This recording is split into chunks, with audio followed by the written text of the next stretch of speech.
Next problem is example 2.2. In this example, we're going to look at absolute cell referencing and some basic charting concepts, preparing Excel charts.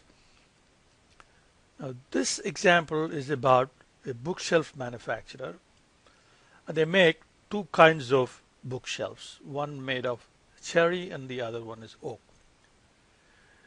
Now, here is the given data. For each bookshelf, we need 30 board feet of wood for cherry and for oak as well. Then we need 16 hours of labor. Now the current unit cost per board feet of cherry is $5.50. For oak is $4.30. And these costs per board foot is estimated to go up at the rate of 2.4% annually and 1.7% for oak. Now the current labor cost is $18.50 per hour, and that cost is expected to go up annually at the rate of 1.5%. What we want to do in this example is to build a model that will estimate what the cost per bookshelf of each of these two kinds.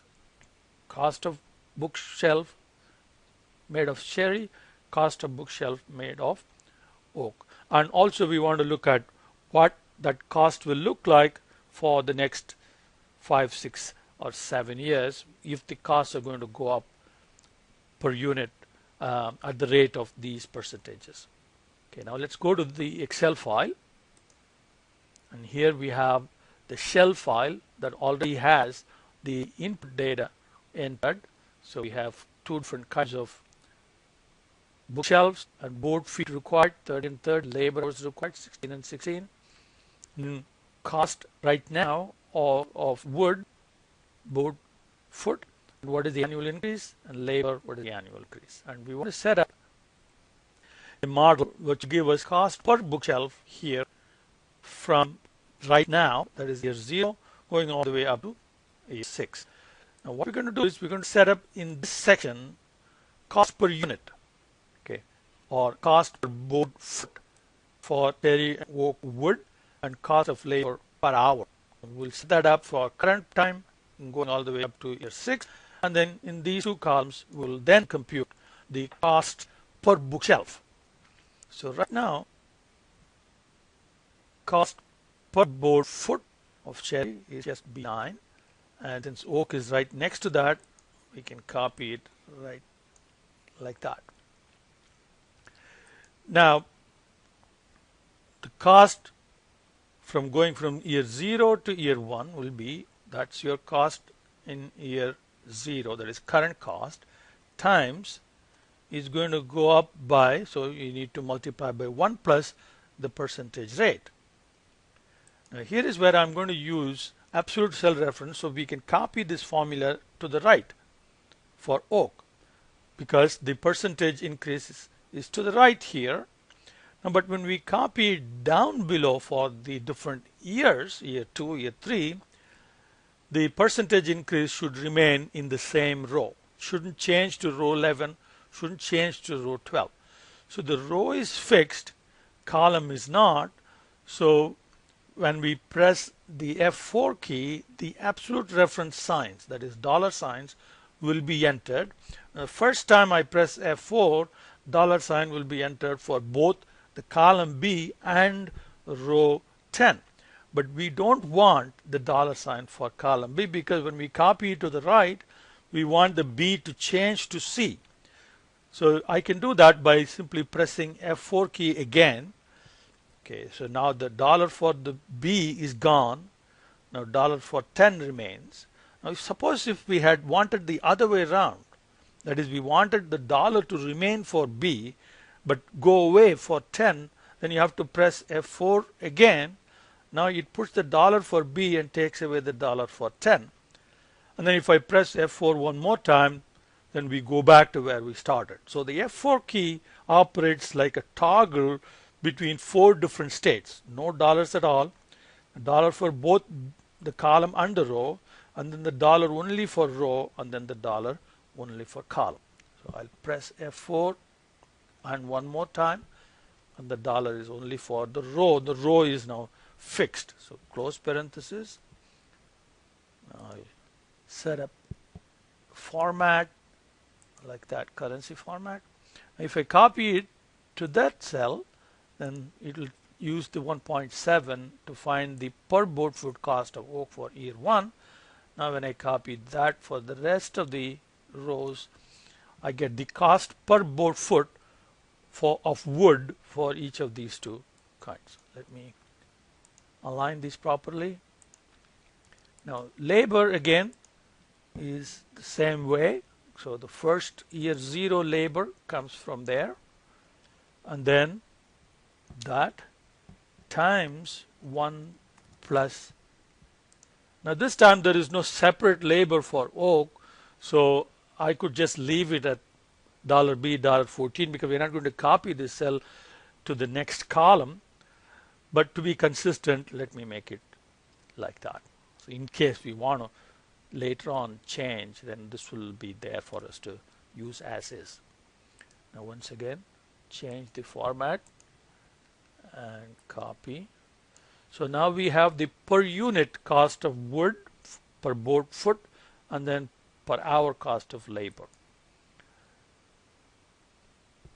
Now the cost per bookshelf then is, we have to now use how many board feet we need. Okay, that, and now this should be again properly absolute reference. So you need to be able to copy to the next column for oak, but the board feet required must always come from the same row. So row gets the $sign times cost per board foot. Now that should change both column wise and row wise, so we leave it like that. So that's our cost of wood plus amount of labor needed, okay, which is right there. And once again, same way, the dollar is for 6 times cost of labor per hour. Is down, the labor cost should change from row 19 to row 20, row 21.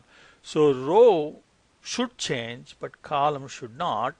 So we have to put the $sign for column D. Now copy that. Okay, now we have the cost per bookshelf for cherry and for oak. Now copy that. So now we have the expected cost per bookshelf for each of these two kinds of bookshelves from current cost all the way up to year 6 cost. Now we want to prepare a chart and look at how the cost increases is going to visually be represented. So now include the label and highlight. Then we can go and insert, and let's do a line graph, okay, with markers. Okay, now we have the basic chart. Now we have to do a few things with this chart before it becomes complete. One is we need to make sure that the x-axis is that column, okay, year 0 being the current value. So you have to go to select data, okay, with the graph selected, go to select data, and here you click edit and include the year label like that. Okay. Now we need to add titles. So go to layout and we can go to chart title and above chart, and we will put in projected bookshelf costs.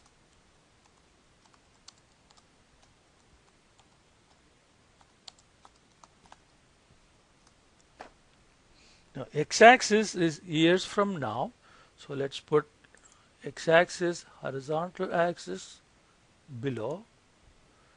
Okay, we'll do years from now. Now y-axis, okay, we'll do vertical axis and rotated title.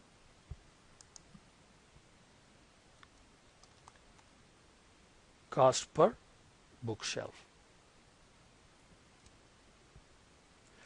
Now we can do one more thing. We can control the y-axis scale. Instead of going from 0 through 600, we could probably set it to 400 through 600, so we can focus into the important part.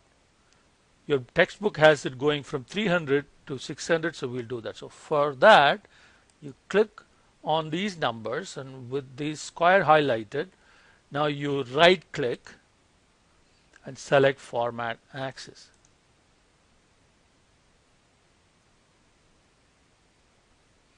Now here you go to the minimum value, change that to 300. And we can also control the number of decimal places by selecting this number, changing that. Okay, I want to make it 0. Okay, so here is your cost with no decimal places and scaled from 300 to 550.